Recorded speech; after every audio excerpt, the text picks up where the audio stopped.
no capítulo 3. Se Deus quiser, em 2025 eu termino a carta de Tito. Hoje nós vamos falar sobre mais 2 versículos. Deixa a sua Bíblia aberta em Tito 3. Nós estamos no trecho que abrange os versículos 1 a 8. Nós estamos falando já desse trecho já há alguns sermões já. Deve ter dado uns 5 ou 6 sermões já. Esse é o 5º sermão, olha lá. Porque é um trecho muito denso teologicamente falando. É muito rico esse trecho, especialmente os versículos 4 a 7, que falam da nossa salvação. E antes de falar do texto, antes de começar a explicação, eu queria fazer uma propaganda aqui, uma propaganda baseada numa experiência pessoal, assim. Quando nós, os pregadores, nós nos colocamos diante de um texto, nós aprendemos, nós temos várias ferramentas que utilizamos para entender melhor o texto. São várias ferramentas essas que são ensinadas, serão ensinadas no nosso curso teológico, do nosso seminário. Irmãos, é um prazer tremendo preparar um sermão. Todos os pastores aqui podem afirmar isso para vocês. É um prazer, é um trabalho, é muito trabalho. Mas, ó irmãos, você ver o texto desabrochando diante de você, não é porque existem significados ocultos, nada disso, longe disso. Qualquer crente pode entender a sua Bíblia por meio da iluminação do Espírito Santo. Mas existem ferramentas, existem questões históricas, questões subjacentes ao texto que dão mais cores quando você está lendo o texto. Você consegue ver os contornos do texto com mais clareza. E isso é um prazer tremendo. Tremendo. Acho que todo crente tinha que se preocupar em estudar a sua Bíblia dessa forma. Dessa forma, todo crente, a nossa igreja em peso deveria estar se matriculando, os jovens, os homens que são líderes do lar, deveriam estar se matriculando pelo menos no curso teológico, em algumas matérias aí.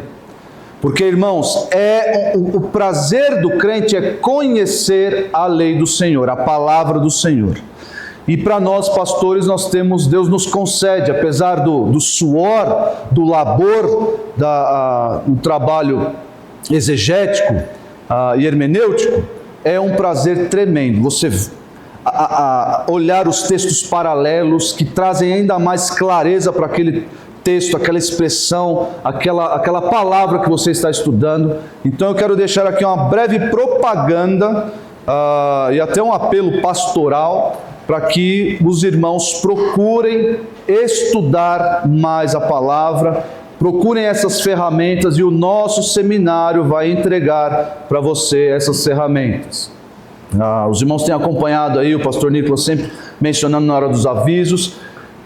Todos os irmãos, para desfrutarem desse prazer que é ver o texto se enriquecendo na sua frente, procurem o curso teológico. E nós vamos aqui ver o texto desabrochando diante de nós. Vamos ler Tito 3, de 1 a 8. Diz assim: Lembra-lhes que se sujeitem aos que governam, as autoridades. Sejam obedientes, estejam prontos para toda boa obra. Não difamem a ninguém, nem sejam altercadores, mas cordatos, dando provas de toda cortesia para com todos os homens. Pois nós também, outrora, éramos nécios, desobedientes, desgarrados, escravos de toda sorte de paixões e prazeres, vivendo em malícia e inveja, odiosos e odiando-nos uns aos outros.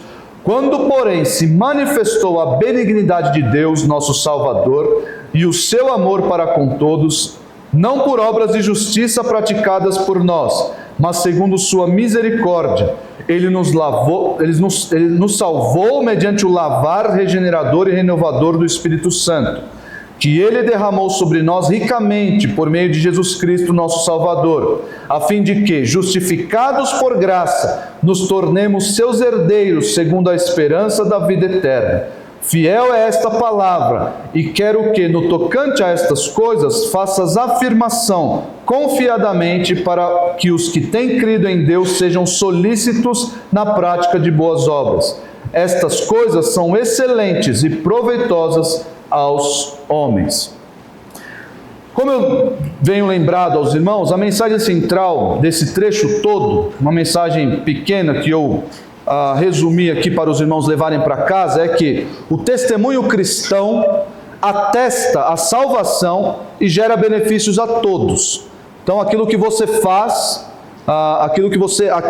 aquela pessoa que você parece, o seu caráter, as suas ações, as suas palavras, isso é o seu testemunho, ou seja, aquilo que as pessoas podem ver. E aqui nesse trecho, especialmente os que não são crentes. Por quê? Ele tratou, Paulo falou do trato entre crentes no capítulo 2, falando ali dos deveres dos crentes em relação uns aos outros, né? E aqui ele vai falar da obrigação do crente em relação aos incrédulos. Ele diz aqui, em relação a todos os homens. E a nossa obrigação diante deles é o nosso testemunho. E o nosso testemunho, ele corrobora, ele atesta, ele confirma a nossa salvação e vai gerar benefícios a toda a sociedade.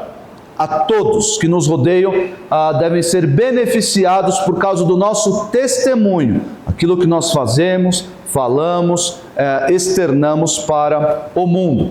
E o texto ele faz quatro lembranças, versículos 1 a 2, a nossa obrigação, especialmente em relação às autoridades. Qual a obrigação do crente em relação às autoridades? É fazer piquete? É ir lá para Brasília quebrar tudo? Não é obrigação do crente fazer isso. A obrigação do crente é se submeter às autoridades, boas ou más. Segundo, a nossa condição antes de sermos crentes. É importante lembrar, às vezes, quem nós fomos e quem nós somos hoje, para averiguar esse contraste, não acharmos que somos merecedores da salvação. Não. Eu era alguém desgarrado, era alguém odioso, e Deus me resgatou. E no versículo, a terceira lembrança, dos versículos 4 a 7, é a nossa salvação. E por fim, no último versículo, versículo 8, é a nossa missão. E nós estamos já alguns sermões já falando sobre a nossa salvação, os versículos 4 a 7. E, irmãos, esse é um trecho teologicamente carregadíssimo, porque fala de maneira bem detalhada acerca dos passos, dos processos e até dos personagens na nossa salvação. Quem é que contribui, quem faz o que para a nossa salvação. E essas coisas são importantes para formarmos uma doutrina bíblica, um cristianismo verdadeiro, porque se nós temos uma ideia, um conceito de evangelho manco, a nossa vida prática também será manca. Como nós vemos no versículo 8, tudo isso que ele acabou de dizer se expressa em ações práticas, que vão gerar benefícios a todos. Então não acredite você, se o pastor vai dar um sermão doutrinário, eu vou tirar um cochilo aqui, não. Preste muita atenção para aprender os conceitos que são ensinados aqui. E até saber quão rica é a sua salvação. Deus planejou a salvação desde os tempos eternos, desde antes da fundação do mundo. Todos os atos da história culminaram na sua salvação. É claro que o ápice da história é o Senhor Jesus Cristo. O ápice da glória de Deus é o Senhor Jesus Cristo. E o Senhor Deus, ao planejar tudo isso, planejou sim demonstrar a sua glória por meio da salvação. Mas note que todos esses atos, todos esses personagens envolvidos, contribuíram para salvar você. Você que está sentado aí e hoje é um crente. Importante saber dessas coisas aqui. E hoje nós vamos ver os versículos 6 e 7. Vamos entender um pouco dos versículos 6 e 7, que diz assim: Ainda falando do Espírito Santo, o versículo 5 termina falando, lavar, regenerador e renovador do Espírito Santo.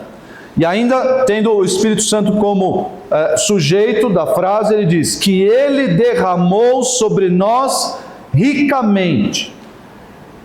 Quando esses termos, o Espírito Santo e esse verbo derramar estão juntos, conectados, qual texto vem imediatamente à nossa mente? O texto de Atos, capítulo 2. Texto de Atos 2, pode abrir em Atos 2, para você ver, e é importante que isso ocorra. Por quê? Porque o derramar do Espírito Santo, ele não ficou restrito a um período na história, não ficou restrito ao Pentecostes. O derramar do Espírito Santo acontece até o presente dia, até o presente momento. Eu vou explicar para os irmãos o que é esse derramar, mas vamos ver lá Atos 2, fazendo lembrança a quando o Espírito Santo foi derramado pela primeira vez. Olha só, Atos 2, 17 e 18. Aqui, citando a profecia do profeta Joel, né? E acontecerá nos últimos dias, diz o Senhor, que derramarei do meu Espírito sobre toda a carne. Vossos filhos e vossas filhas profetizarão, vossos jovens terão visões e sonharão vossos velhos. Até sobre os meus servos e sobre as minhas servas derramarei do meu Espírito naqueles dias e profetizarão. Olha o versículo 33. Ainda do capítulo 2, exaltado, pois, à destra de Deus, tendo recebido do Pai a promessa do Espírito Santo, derramou isto que vedes e ouvis. Agora, olha lá no capítulo 10, olha o capítulo 10, versículo 44, 10, 44.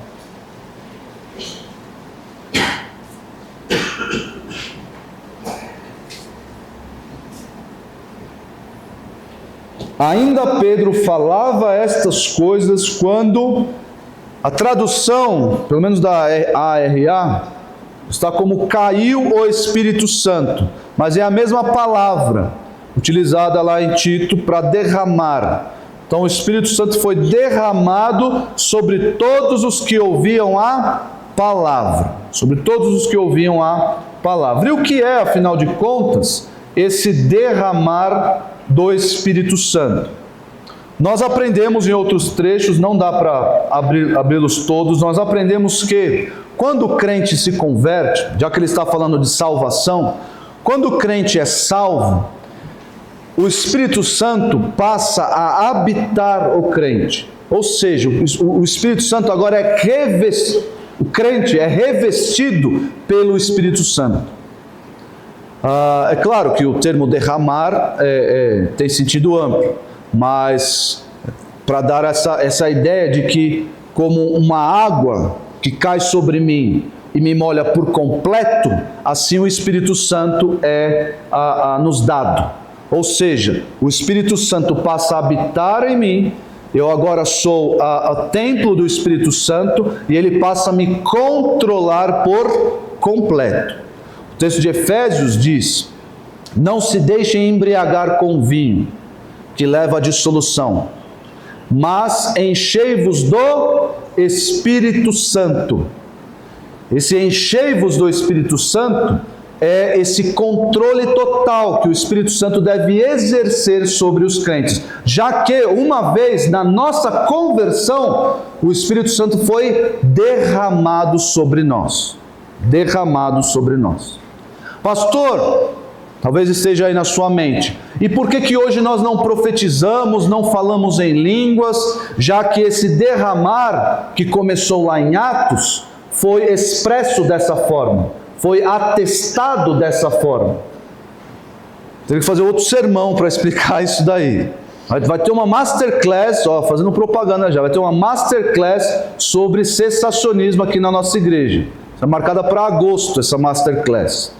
Mas, de maneira bem sucinta, porque isso não acontece mais? Porque agora o nosso testemunho é que corrobora, que comprova que nós temos o Espírito Santo, que sobre nós foi derramado o Espírito Santo.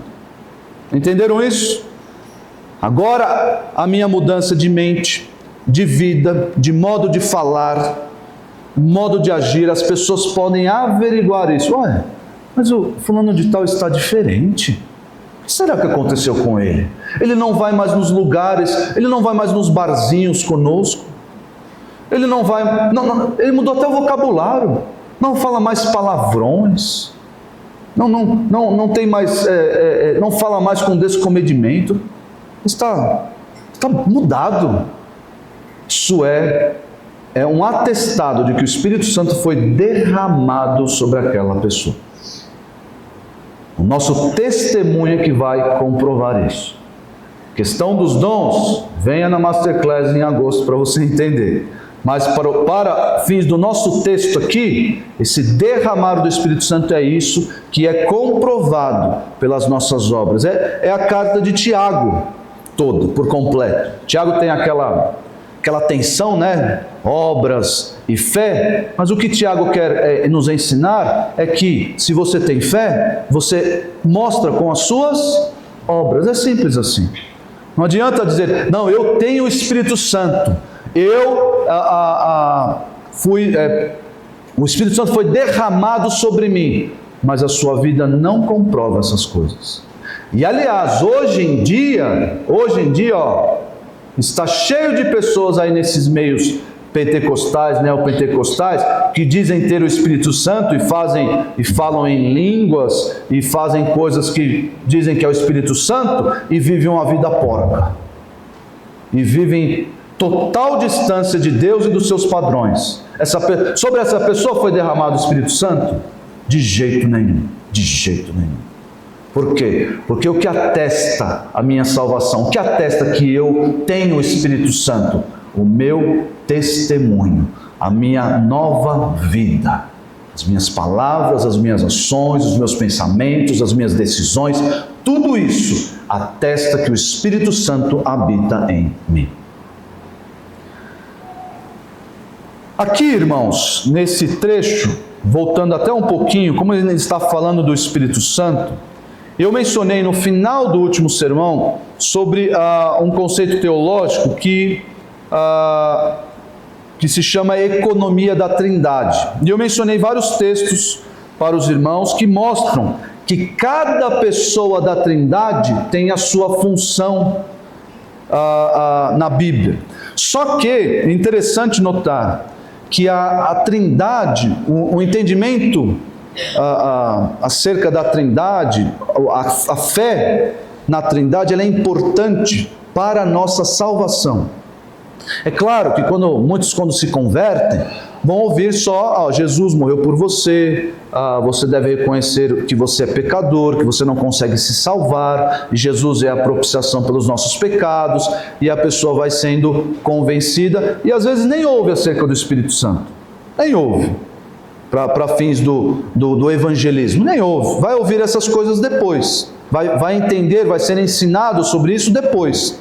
Mas é importante nós crermos na Trindade para a fundamentação do Evangelho, do cristianismo, da nossa fé. Por quê? Porque o Espírito Santo também tem função dentro da nossa salvação, e o texto está dizendo isso.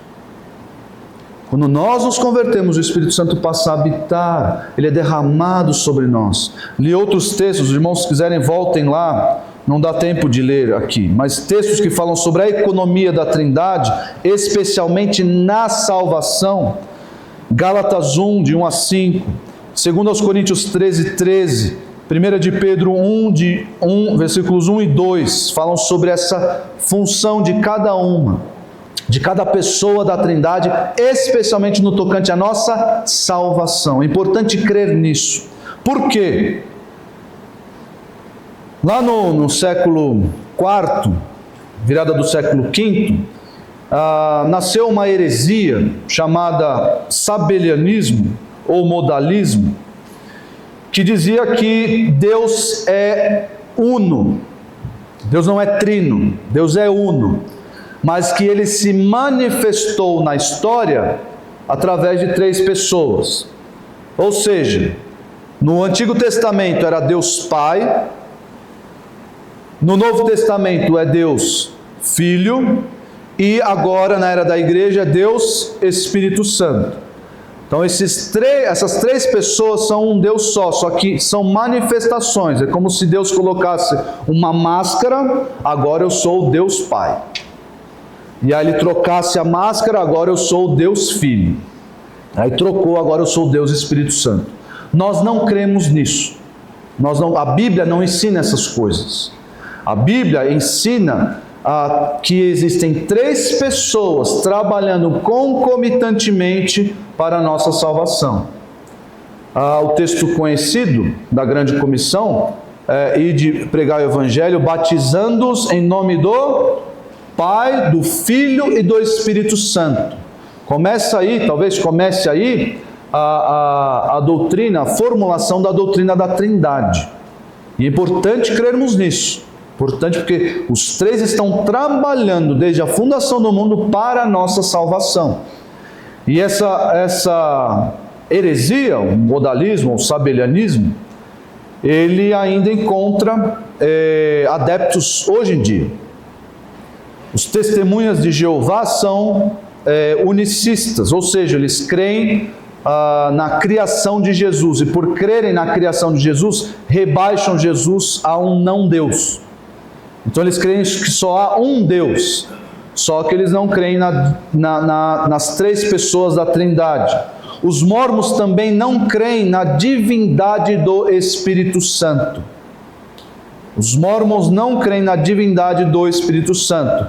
E nós vemos claramente em todos esses textos aqui, inclusive no texto de Tito, que o Espírito Santo contribui sim, como sendo o próprio Deus para a nossa salvação. Só que ele não para por aí. O texto, volte seus olhos para o texto, ele diz assim, que ele derramou sobre nós, e ele usa aí um adjetivo. De que modo Deus derramou, o Espírito Santo derramou, foi derramado sobre nós?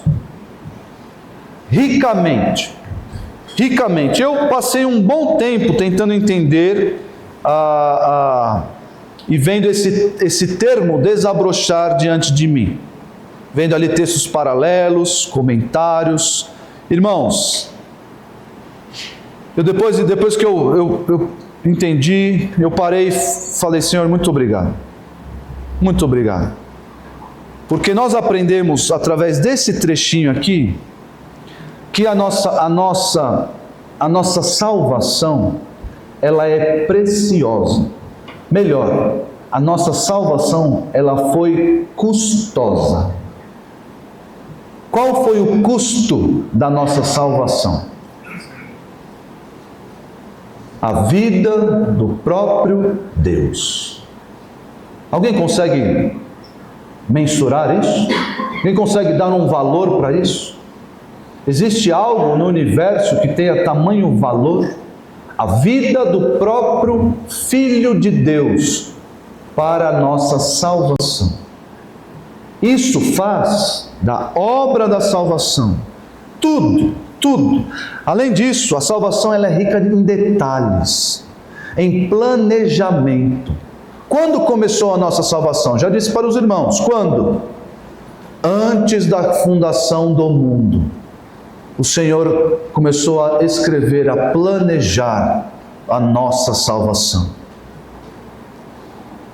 Você foi predestinado, ou seja, você já estava nos planos de Deus. Você que é crente está aqui, você já estava nos planos de Deus antes mesmo de você existir. Olha o tamanho da riqueza de detalhes que o Senhor escreveu, planejou para salvar você.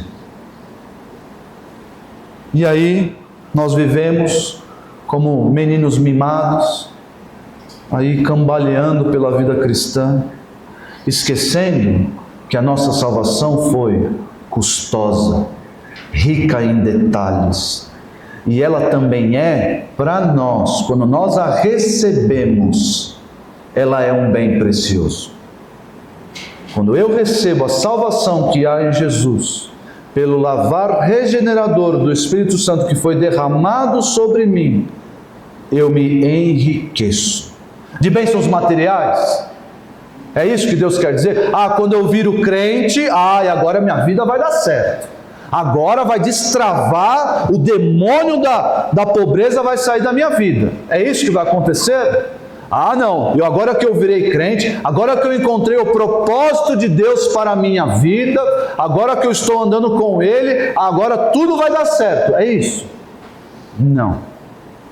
Nós somos abençoados com toda sorte de bênçãos celestiais. Agora eu sou rico espiritualmente. Espiritualmente. A vida, a minha condição material pode estar difícil, pode estar numa penúria. Mas eu lembro, porque eu sou salvo, eu sou rico espiritualmente. Porque Deus aprove em riqueza de detalhes e num custo inefável, com um custo inefável, Ele aprove me salvar e me dar essas bênçãos espirituais. Olha só Efésios 1:7. Efésios 1:7.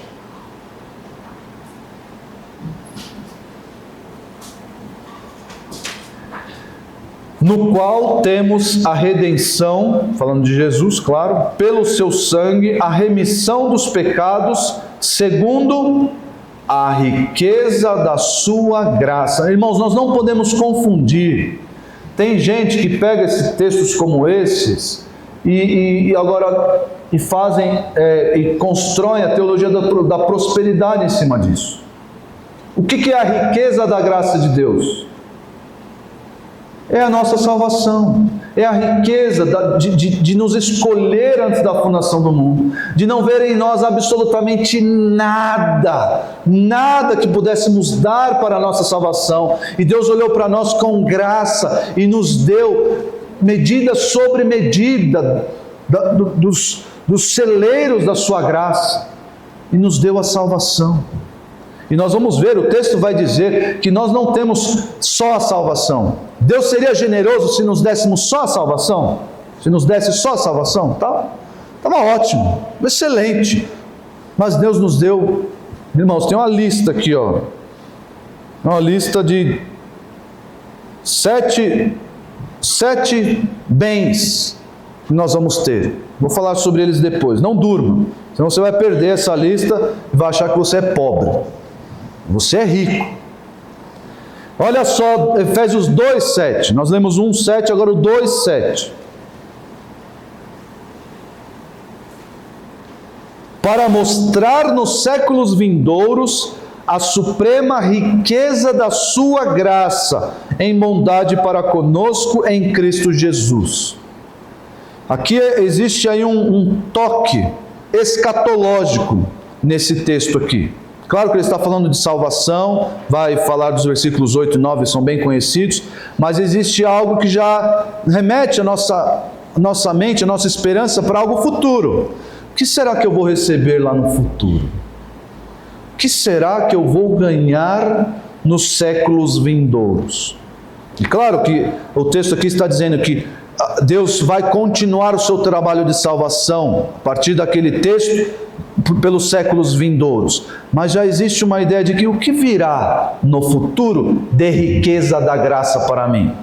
Não durma, você vai saber no final deste sermão. Vamos torcer para que seja hoje. Agora veja aí 2 de Pedro 1, 2 de Pedro 1, versículo 3 a 11. Aqui eu preciso explicar um pouco melhor, porque no versículo 11, a RA traduziu como amplamente, mas é a mesma expressão para ricamente, que nós vemos lá em Tito. E aqui talvez os adeptos da teologia da prosperidade não vão gostar desse texto, porque aqui nós temos supridos ricamente tudo o que precisamos para passarmos por provações. Olha só a leitura, 2 de Pedro 1:3. Visto como pelo seu divino poder nos têm sido doadas todas as coisas que conduzem à vida e à piedade, pelo conhecimento completo daquele que nos chamou para a sua própria glória e virtude, pelas quais nos têm sido doadas as suas preciosas e muito grandes promessas, para que por elas vos torneis coparticipantes da natureza divina. Olha só que interessante aqui, vamos parar por um segundo. O crente, ele ganhou o que de Deus? A salvação, certo? Mas não foi só a salvação. Deus é rico em graça, Ele nos deu também promessas. Deus nos deu promessas. E qual é o efeito dessas promessas? Aqueles que se apropriam, aqueles que recebem essas promessas e guardam no coração. O que essas pessoas fazem? Elas ficam sonhando, elas ficam estagnadas, esperando. Não. Pedro mostra, especialmente na segunda carta, que aqueles que têm essas promessas, o que eles fazem? Eles respondem em santidade, eles respondem com um testemunho cristão sólido, embasado, bem fundamentado. Então Deus nos salvou, Deus nos livrou da condenação do pecado, Deus tirou todas as nossas culpas, estamos livres da nossa dívida, livres disso. Jesus pagou, e agora Deus nos deu promessas. Promessas que se cumprem hoje e promessas que se cumprirão amanhã, se cumprirão no futuro. O que eu faço com essa riqueza que Deus me deu? Com essa riqueza de promessas, e não são só promessas vazias. O que Deus faz, o que Deus fala, Ele cumpre, Ele faz. Então eu posso confiar tranquilamente de que aquilo que Deus prometeu, Ele vai cumprir. Então eu pego tudo isso e vamos continuar a leitura. Olha só a resposta do cristão para essas promessas. Versículo 4. Pelas quais nos têm sido doadas as suas preciosas e muito grandes promessas, para que por elas vos torneis coparticipantes da natureza divina, livrando-vos da corrupção das paixões que há no mundo. Por isso mesmo vós, reunindo toda a vossa diligência, associai com a vossa fé a virtude, com a virtude o conhecimento, com o conhecimento o domínio próprio, com o domínio próprio a perseverança, com a perseverança a piedade, com a piedade a fraternidade, com a fraternidade o amor. Todas essas coisas, irmãos, são visíveis. Nós podemos averiguar isso na vida de um crente. Tudo isso. É uma corrente em que um elo é ligado ao outro. Não adianta você dizer, eu tenho um, mas não tenho outro. Não. Se você tem conhecimento, isso você alia com o domínio próprio. Se tem virtude, a virtude é embasada pelo conhecimento. É um elo ligado ao outro. E olha só, versículo 8. Porque estas coisas, existindo em vós e em vós aumentando, fazem com que não sejais nem inativos nem infrutuosos no pleno conhecimento do nosso Senhor Jesus Cristo. Pois aquele a quem estas coisas não estão presentes é cego, vendo só o que está perto, esquecido da purificação dos seus pecados de outrora. É aquele crente que esquece das promessas de Deus e esquece da sua própria salvação. É o crente que vive aí cambaleando, meio triste, meio preso às circunstâncias terrenas. É esse crente aqui. É o crente ele diz que é o crente que é cego, vê só o que está perto, ele vê só as circunstâncias aqui, ele esquece do que está no futuro e esqueceu do que aconteceu com ele no passado. Mas eu não terminei, vamos lá, versículo 10.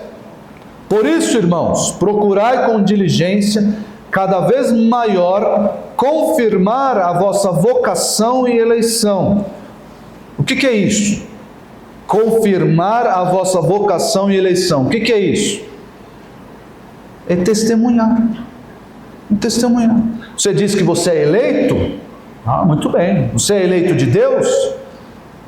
Foi chamado por Ele? Sim. Mostre com as obras. Mostre através do seu testemunho. Vamos ver através do seu testemunho se você é mesmo eleito de Deus. Porquanto, procedendo assim, não tropeçareis em tempo algum. Olha só o versículo 11. Pois desta maneira é que vos será ricamente suprida a entrada no reino eterno de nosso Senhor e Salvador Jesus Cristo. Ou seja, Deus não foi só rico na nossa salvação, ali naquele momento, na nossa conversão, Deus não foi só rico no momento da nossa conversão, ou no planejamento para a nossa salvação, não. Ele continua derramando bênçãos. As suas promessas futuras são bênçãos ricas, são promessas de riqueza. E o texto vai dizer, todas essas promessas, todo esse arcabouço, todo esse tesouro de bênçãos que Deus nos deu, que são as suas promessas, isso é suprimento para que um dia entremos no reino eterno do nosso Senhor e Salvador Jesus Cristo. Meu irmão, minha irmã, você não tem noção do quanto você é rico. Olhe, conheça, abra o baú do tesouro, abra o baú do tesouro das promessas de Deus e veja o quanto você é rico. Deus prometeu que irá cuidar de nós. Deus prometeu que nunca irá nos faltar. Ele nunca nos faltará. Deus prometeu àqueles que devotam a sua vida ao estudo da palavra, Deus prometeu crescimento. Deus prometeu nos dar forças para resistir ao diabo. Deus prometeu um futuro glorioso com Ele. Deus prometeu inúmeras coisas. Isso tudo, irmãos, faz parte do tesouro da nossa riqueza. Nós não podemos andar entristecidos. Nós não podemos andar apegados às coisas materiais, apegados às circunstâncias presentes. Ali, chateados, essa situação não muda. Volte os seus olhos, volte a sua esperança, volte a sua mente para a riqueza das promessas de Deus. E o texto de Tito prossegue. Aliás, antes de prosseguir, abra aí em Mateus 6. Abre em Mateus 6 para encerrar essa questão da riqueza da graça de Deus. Aqui são as palavras do próprio Jesus sobre como nós devemos enxergar as questões materiais e espirituais. Mateus 6,19.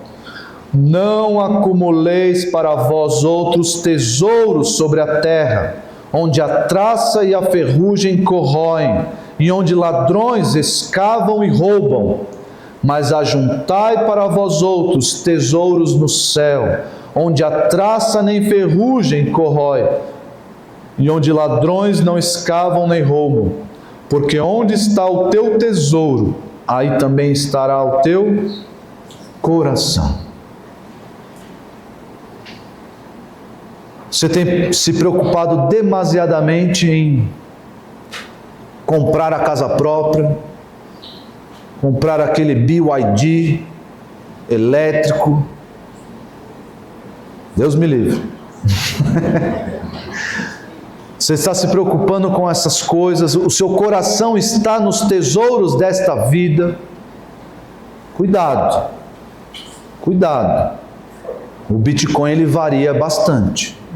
Cuidado.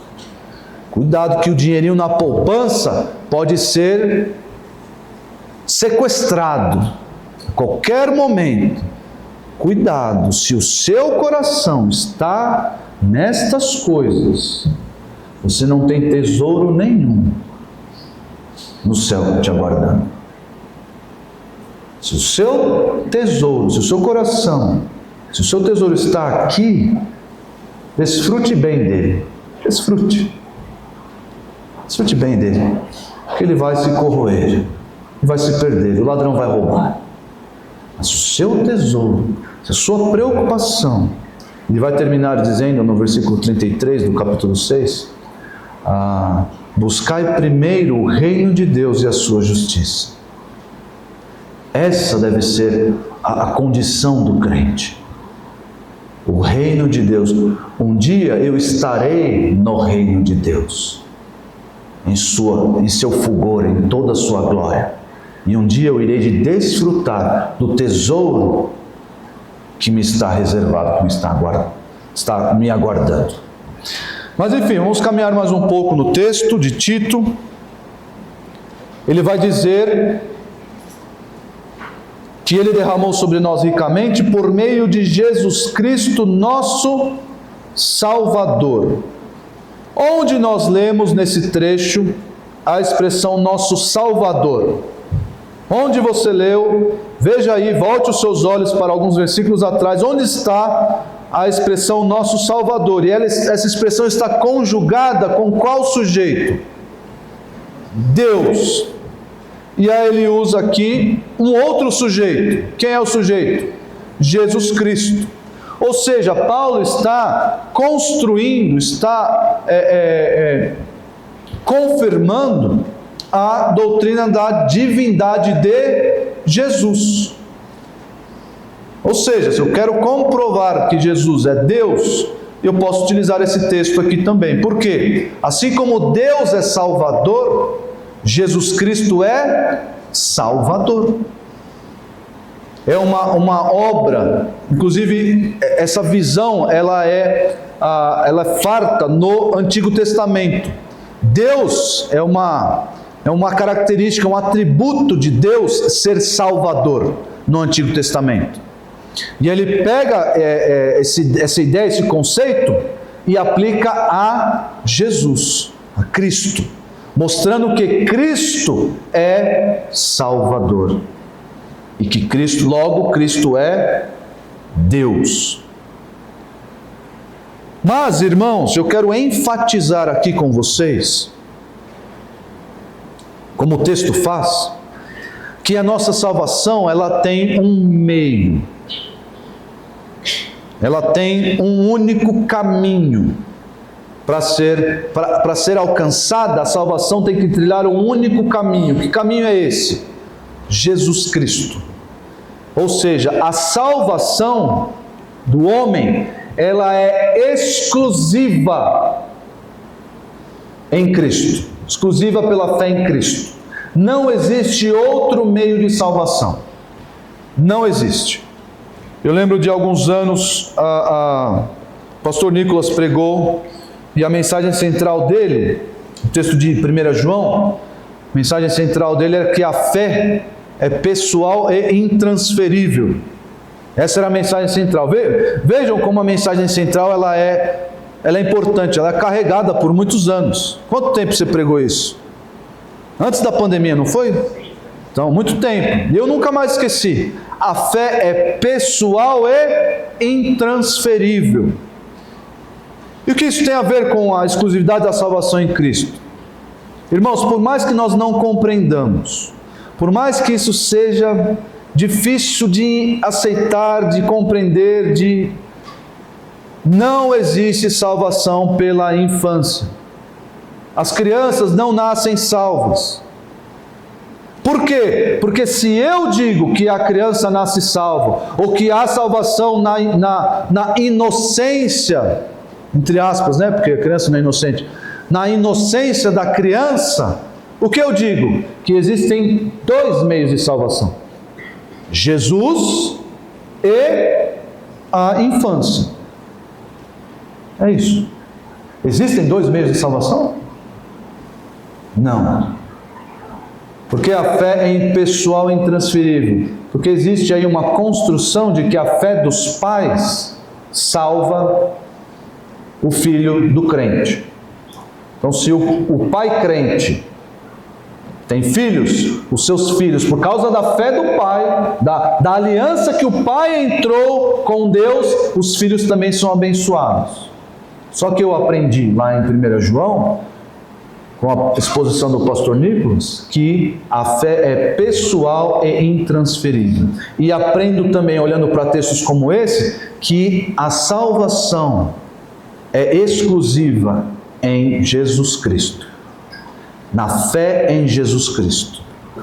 Ah, mas a criança não tem condições de ter fé em Jesus Cristo. Nós aprendemos que todos nós nascemos em nossos delitos e pecados. Nós já nascemos condenados.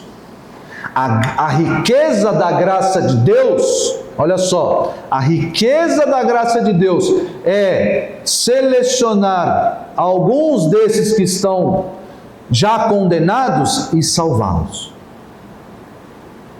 Deus selecionou você sem nada a ver em você, que há algum mérito, alguma ação, alguma beleza, nada. Você que estava condenado, você que não queria ser salvo, Deus foi lá, trabalhou por meio do Espírito Santo na sua vontade e salvou você. O que nós merecíamos? O inferno, separação de Deus. Aliás, era o que nós queríamos. Isso era o que nós queríamos. Nós odiávamos Deus, nós éramos inimigos de Deus. Mas Deus, pela riqueza da sua graça, selecionou alguns e tirou desse estado de condenação e salvou.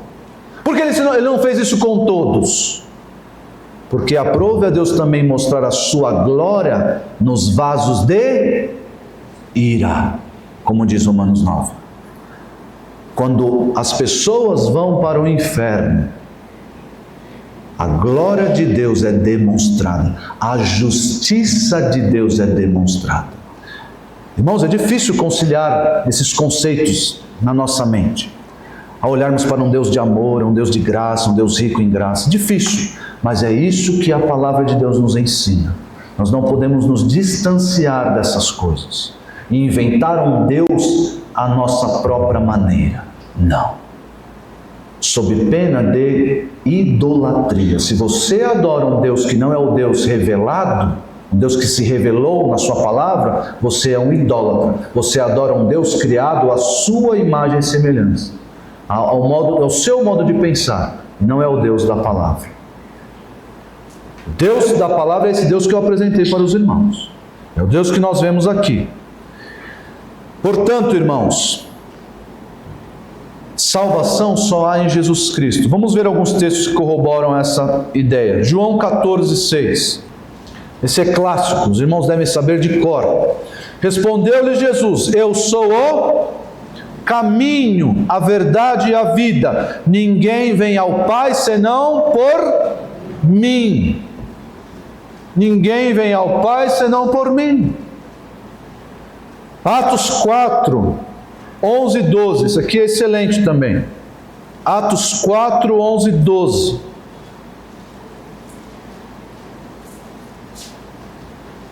Este Jesus é pedra rejeitada por vós, os construtores, a qual se tornou a pedra angular, e não há salvação em nenhum outro, porque abaixo do céu não existe nenhum outro nome dado entre os homens, pelo qual importa que sejamos salvos. Não há salvação fora de Jesus. Romanos 10, 9. Romanos 10, 9. Como eu faço para ser salvo? O que eu preciso fazer para ser salvo? Se alguém já chegou nessa pergunta, talvez você já tenha tido essa experiência, de alguém chegar para você e perguntar: o que eu faço então para ser salvo? Já que você me apresentou a minha condição de pecador, de desgarrado da glória de Deus, de inimigo de Deus, de morto em delitos e pecados, o que eu faço para ser salvo? Romanos 10, 9. Se com a tua boca confessares Jesus como Senhor, e em teu coração creres que Deus o ressuscitou dentre os mortos, serás salvo. E 1 Timóteo 2, 5 diz, também é um texto bem conhecido, muitos devem saber de cor. 1 Timóteo 2,5: porquanto há um só Deus e um só mediador entre Deus e os homens, Cristo Jesus, homem. Só há um mediador, só há uma ponte entre nós e Deus, é o Senhor Jesus Cristo. Não há outro meio de salvação a não ser Cristo. E esse texto, falando da salvação, o texto de Tito, vai mostrar que é por meio dele, o nosso Salvador, que nós fomos salvos. Dá tempo de iniciar o versículo 7? Dá tempo? Até que horas vou aqui, pastor Nicolas? 10h40? 10h40 o pregador entende. Até 11 horas está bom. Vamos, irmãos, vamos caminhar só mais um pouquinho. O versículo 7 não é difícil de entender. Só preciso apresentar alguns conceitos para os irmãos aqui, conceitos bíblicos, teológicos.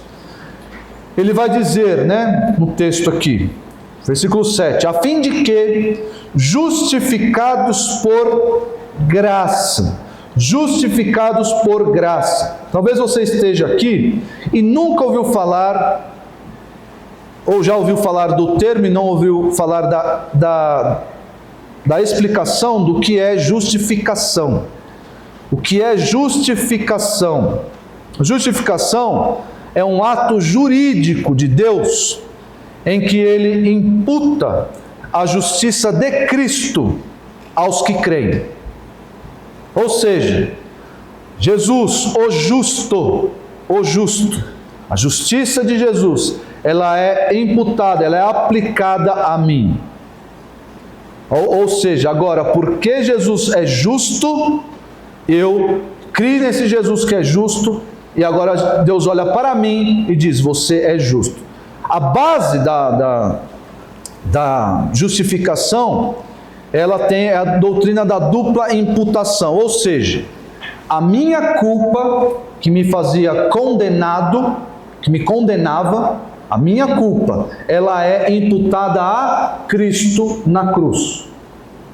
Ou seja, a minha culpa, a minha dívida, aquilo que eu carregava, ou seja, eu pequei.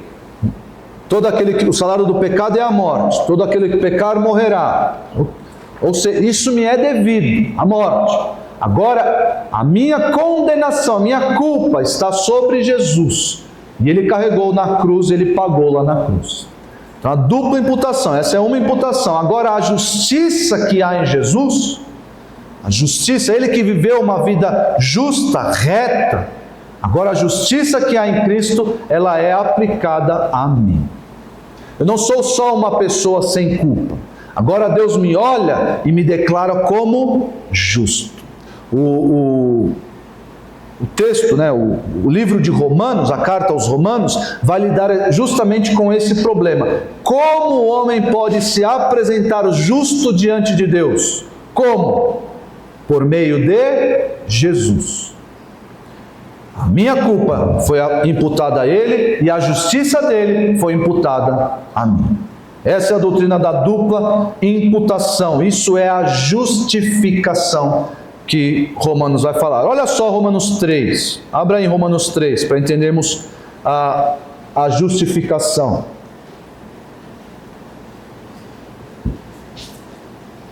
Romanos 3, 23. Pois todos pecaram e destituídos estão da glória de Deus. Essa é a nossa condição pretérita. Olha o versículo 24. Sendo justificados gratuitamente por sua graça, mediante a redenção que há em Cristo Jesus. Redenção é um resgate. Ou seja, na cruz, Jesus pagou o preço pelo nosso resgate. Nós que éramos escravos do pecado, agora Jesus nos tirou, pagou o preço, nos tirou da escravidão do pecado, agora nós somos escravos de Jesus. Segue a leitura. A quem Deus propôs, versículo 25, a quem Deus propôs no seu sangue como propiciação mediante a fé, para pecados anteriormente cometidos, tendo em vista a manifestação da sua justiça no tempo presente, para Ele mesmo ser justo e o justificador daquele que tem fé em Jesus. Onde, pois, a jactância foi de todo excluída. Por que lei? Nas obras? Não, pelo contrário, pela lei da fé. Ou seja, o que ele está dizendo aqui? Nós somos justificados por algo que nós fazemos? Nós somos justificados pela observância da lei? Não, ele vai dizer isso no texto. Olha só, versículo 28. Concluímos, pois, que o homem é justificado pela fé, independentemente das obras da lei. É porventura Deus somente dos judeus? Não é também dos gentios? Sim, também dos gentios. Visto que Deus é um só, o qual justificará por fé o circunciso e, mediante a fé, o incircunciso, judeu e gentil. Anulamos, pois, a lei pela fé? Não, de maneira nenhuma, antes confirmamos a lei. Essa é a doutrina da justificação. Olha só, vire 2 páginas aí, Romanos 5. Romanos 5, 18 e 19.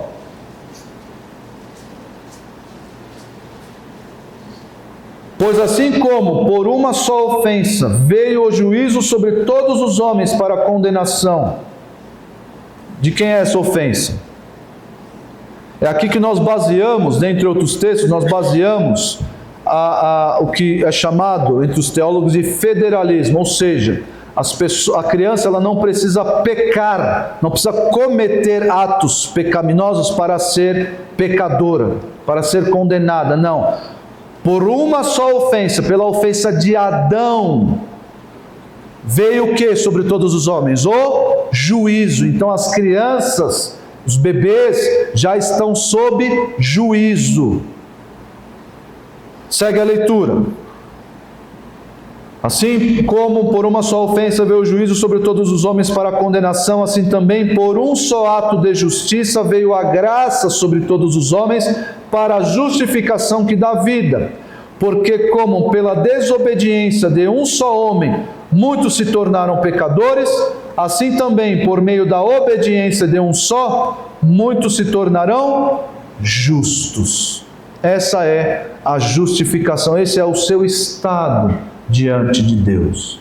Você está justificado por causa da fé, por causa de Cristo, pelo que Cristo fez. R.C. Sproul, teólogo recentemente falecido, muitos irmãos conhecem, R.C. Sproul. Uma frase dele que diz assim, sobre esse assunto: Cristo não apenas leva nossos pecados, nossas dívidas e nossos deméritos, mas Ele também nos dá sua obediência, seus bens e seus méritos. Essa é a doutrina da justificação. Contudo, irmãos, parece, eu expliquei para os irmãos o que é justificação, mas parece, e no Novo Testamento isso acontece. O termo justificação, ele é utilizado de modo amplo. Existe esse sentido estrito, técnico, que eu expliquei para os irmãos, mas no Novo Testamento ele também pode ser usado de modo amplo, significando apenas salvação. Ao invés do autor bíblico utilizar o termo salvação, ele usa o termo justificados, regenerados, redimidos. Vários textos, vários termos que querem dizer algo no sentido amplo. É apenas uma parte do todo. Isso existe, é uma figura de linguagem. E parece que aqui ele quer utilizar esse sentido amplo. Porque olha, leia comigo. Que Ele derramou sobre nós ricamente por meio de Jesus Cristo, nosso Salvador, a fim de que, salvos por graça, nos tornemos seus herdeiros. Não tem problema utilizar aqui o termo no seu sentido amplo, porque ele está falando de salvação, ele está falando do conjunto da salvação, do conjunto de atos, pessoas responsáveis pela nossa salvação. Então não tem problema. Não tem problema também olhar de modo estrito, do modo técnico, mas nós entendemos através dessa expressão, por graça. E os irmãos sabem, quando nós estamos nos primeiros passos da vida cristã, nós aprendemos o que é graça. O que é graça? É um favor imerecido. Mas nós, ao olharmos para textos como esse, textos como o texto de Efésios, nós vemos que a graça de Deus ela não é assim tão simples ou tão simplista. É um favor que Deus nos deu que nós não merecíamos. Nós vemos que a graça de Deus ela é rica. Mas aqui nós precisamos entender uma vez por todas que não há. A graça, ela não permite que eu contribua para a minha salvação. Porque se eu contribuir de alguma forma para a minha salvação, eu mereço. Algum ato, alguma coisinha eu fiz para merecer a salvação, então a graça deixa de ser graça. Não há absolutamente nada em mim, irmãos, não há nada em você para merecer a salvação. Nada, nada. Aliás, aquela discussão, de arminianos e calvinistas, que na verdade hoje em dia a discussão é entre calvinistas e pelagianos. Essa é a verdade.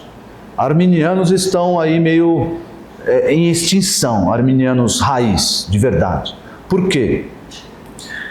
Porque tanto arminianos quanto calvinistas vão entender à luz da palavra que precisou haver um trabalho do Espírito Santo em nossa vontade. Porque eu não queria ser salvo. Você que está aqui, você não queria ser salvo. E Deus precisou trabalhar no seu coração, na sua vontade. O Espírito Santo precisou convencer você para que você quisesse ser salvo. Essa é a verdade. Olha o tamanho da graça de Deus, da riqueza da graça de Deus, que precisou trabalhar em você, que não queria. Não, eu não quero ser salvo. Outro dia, um youtuber fez uma entrevista aí na Avenida Paulista. Vocês têm andado na Avenida Paulista ultimamente? Quem trabalha lá perto, olha, Deus vos guarde, viu? Deus vos guarde, porque, meu Senhor, está difícil, hein? Ali só parece... Eu ouvi ontem de uma incrédula, a faxineira que vem limpar aqui, ela não é crente. Não é crente. Estou evangelizando. A Esther e eu estamos trabalhando para isso, né, Esther? Mas ela não é crente. Mas ela disse, pastor, ela não me chama de pastor, me chama de Isaac. Né? Isaac, olha, eu andei para só tem bicho lá. Só tem bicho. É um pessoal estranho. E aí esse youtuber foi lá fazer essa entrevista. E perguntou para uma pessoa que estava caminhando ali, disse, você vai para o céu quando você morrer? A pessoa disse, Deus me livre. Teve a ousadia de dizer, Deus me livre. Teve que envolver Deus ainda na sua incredulidade. E ela explicou porque ela não queria ir para o céu. Ela diz, eu quero ir para o inferno. Disse isso. Eu quero ir para o inferno, porque lá estarão todos os meus amigos. Lá eu vou poder viver em imoralidade, poder fazer o que eu quiser, em bebedices. Viver do jeito que eu vivo aqui, eu vou poder viver lá. Tolinho, né? Não conhece o que será o inferno. Mas essa é a visão, essa era a sua vontade, antes de Deus trabalhar no seu coração e na sua vontade. É isso que nós queríamos. Ir para o céu, ficar adorando a Deus, um Deus de quem eu era inimigo. Claro que nós queremos ver-nos livres do sofrimento. Claro, não quero sofrer no resto da vida, a vida eterna. Não. Mas a nossa vontade era contrária a Deus. E Deus precisou trabalhar na nossa vontade para que fôssemos salvos.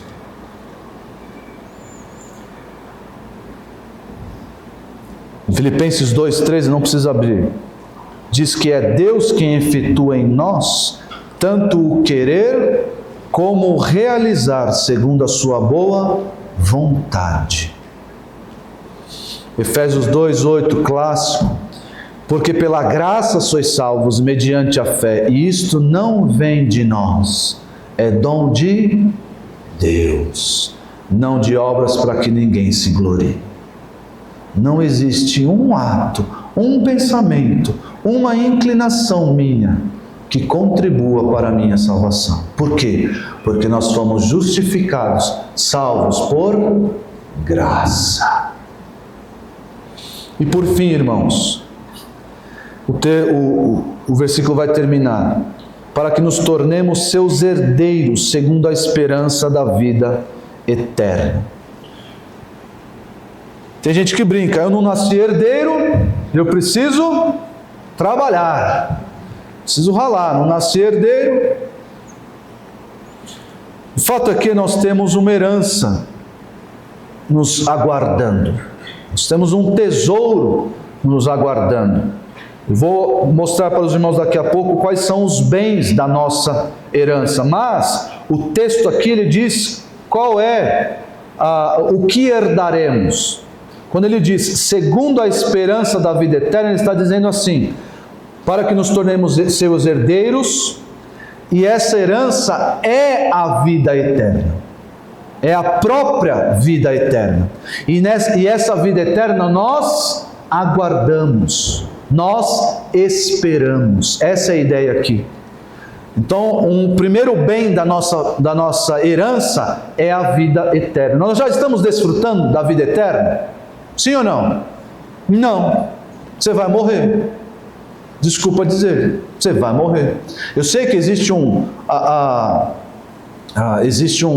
âmbito em que nós já desfrutamos, né, de uma realidade com Cristo, das bênçãos celestiais, mas a vida eterna que Jesus conquistou na sua ressurreição, nós ainda não desfrutamos.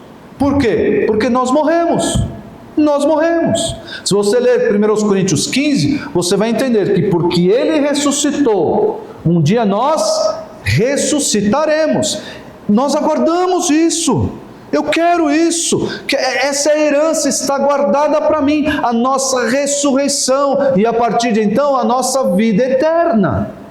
É a herança que nos está guardada. Se eu olho para essas coisas, eu olho para a minha herança, eu me preocupo? Eu ando preocupado? Eu não sei se existem alguns herdeiros aqui, se existem alguns filhos pródigos que querem antecipar a herança. Só que hoje antecipar a herança só. Mas não sei se existem alguns herdeiros, mas alguns herdeiros nós vemos por aí, eles não se preocupam muito com o futuro, não. Por quê? Porque o pai é rico. O pai é rico, tem casas e bens, fazendas, empresas, bitcoins, dólares, tudo mais. Você acha que o herdeiro está preocupado? É só o pai passar dessa para uma melhor e vem tudo para mim. Claro, essa é a nossa, não de maneira pejorativa, mas essa é a nossa tranquilidade em Deus. É a nossa tranquilidade em olhar para a nossa herança. Eu não preciso temer mais a morte. Por quê? Porque Cristo ressuscitou. No baú da minha herança está lá um componente, a minha ressurreição. E a partir dela, a minha vida eterna. Não tenha medo da morte. A morte para o crente é lucro. É lucro porque ele vai receber a sua herança. Olha só, Romanos 4,13, textos que falam acerca da nossa herança. Romanos 4,13, não foi por intermédio da lei que Abraão ou a sua descendência coube a promessa de ser herdeiro do mundo, e sim mediante a justiça da fé. Romanos 8,17.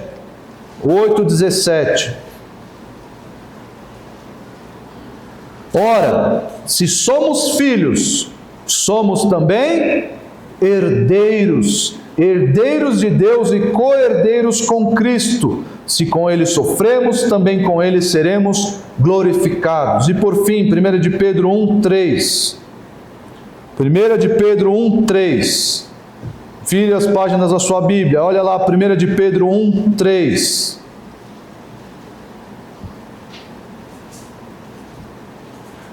Bendito o Deus e Pai de nosso Senhor Jesus Cristo, que segundo a sua muita misericórdia, nos regenerou para uma viva esperança, mediante a ressurreição de Jesus Cristo dentre os mortos, para uma herança incorruptível, sem mácula, imarcessível, reservada nos céus para vós outros. A minha herança está guardada lá no céu.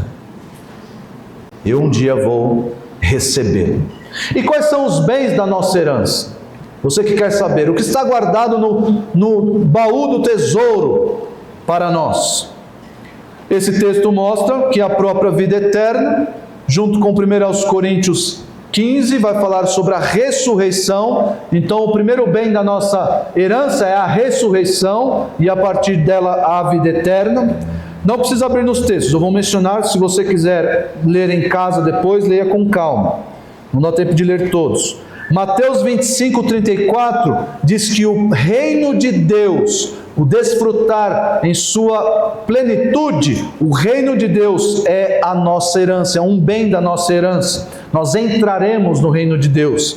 A coroa da justiça, 2 Timóteo 4:8 e 1 de Pedro 5:4. Nós vamos receber, nós não sabemos ao certo o que é essa coroa da justiça, mas iremos receber. Será que viveremos em plena justiça? Isso será um bem da nossa herança, um reino de justiça?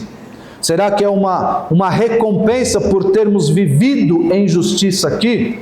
Está reservado, é um bem da nossa herança. A nós também será dado a nova criação. Tudo será feito novo, e isso compõe a nossa herança. Apocalipse 21:7. O céu também é um bem da nossa herança. João 14:2 e 3 e 2 Coríntios 5:1. O céu é um componente da nossa herança, está lá nos aguardando. E por fim, Filipenses 3:20 e 21. Um corpo regenerado, transformado, é um bem, um componente da nossa herança. Irmãos, a minha palavra agora é para você que não tem esperança, para você que não tem uma herança. Se você está aqui e essas coisas todas são estranhas a você, porque você não participa da salvação em Jesus Cristo, pela fé em Cristo. Se você não tem esperança de receber essa herança, pelo contrário, você receberá aquilo que lhe é devido, ou seja, a condenação, o inferno, a morte eterna. Você pode se arrepender dos seus pecados, reconhecer o seu estado de inimigo de Deus, crer em Jesus, crer somente em Jesus para a sua salvação, dizer: Senhor, me salva e me dá parte nessa herança.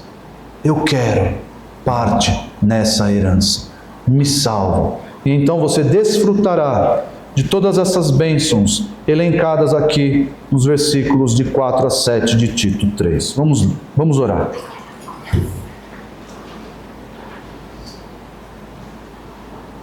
Senhor nosso Deus, muito obrigado, Senhor.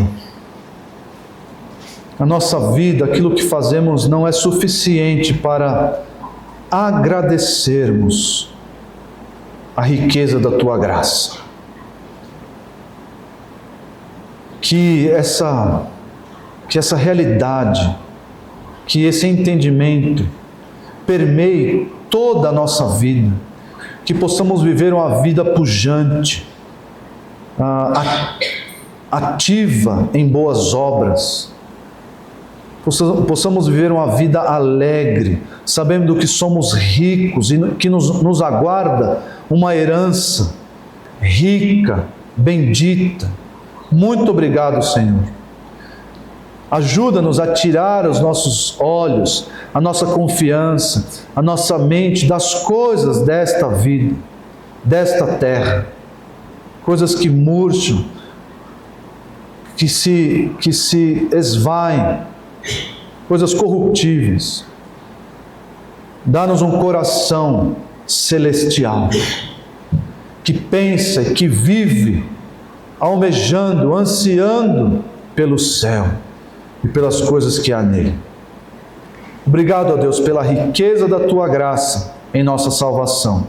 Impeça-nos de desprezar essas coisas. Em nome de Jesus, o Salvador. Amém.